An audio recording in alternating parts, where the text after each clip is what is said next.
உங்கள் சத்யாவில் full Moon sale காலை 9 மணியிலிருந்து இரவு 12 மணி வரை மே 1 ஒரு நாள் மட்டும்.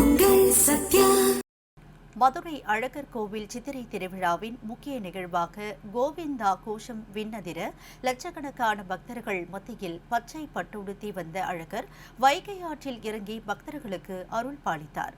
மதுரை வைகை ஆற்றில் கள்ளழகர் எழுந்தருளும் நிகழ்ச்சி உலக புகழ் பெற்றது.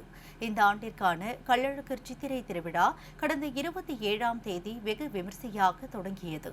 இந்நிலையில் 3வது நாள் நிகழ்வாக நேற்றைய முன்தினம் மதுரை அழகர் மலை அடிவாரத்தில் உள்ள கள்ளழகர் கோவிலில் இருந்து சுந்தரராஜ பெருமாள் தங்க பள்ளக்கில் கள்ளழகர் வேடமிட்டு மதுரை நோக்கி புறப்பட்டாகினார். 18ஆம் படி கருப்புசாமி கோவில் முன்பு கண்டாங்கி பட்டுடுத்தி கள்ளழகர் வேடமிட்டு தங்கப்பள்ளக்கில் மதுரை நோக்கி வந்து பல்வேறு மண்டக படிகளில் எழுந்தருளினார். நேற்று அதிகாலை மதுரை நகருக்குள் வந்த கள்ளழகரை வரவேற்கும் வகையில் எதிர் சேவை நிகழ்ச்சி நடைபெற்றது. தொடர்ந்து தங்க குதிரை வாகனத்தில் எழுந்தருளி ஆண்டாள் சூடி கொடுத்த மாலையை அணிவித்துக் கொண்டு வெட்டி வேறு சப்பரத்தில் எழுந்தருளி பக்தர்களுக்கு அருள் பாலித்தார்.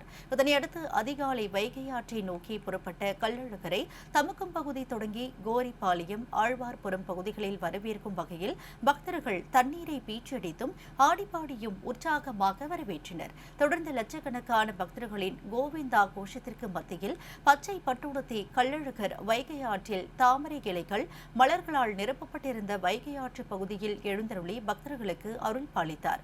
கள்ளழகர் வைகை ஆற்றில் எழுந்தருளும் நிகழ்ச்சியை காண்பதற்காக மதுரை மட்டுமின்றி பல்வேறு மாவட்ட மாநிலங்களைச் சேர்ந்த பல லட்சக்கணக்கான பக்தர்களால் தல்லாக்குளம் முதல் வைகை ஆறு வரை மக்கள் நிரம்பி இருந்ததால் மதுரை மாநகரமே விழாக்கோலம் கொண்டது.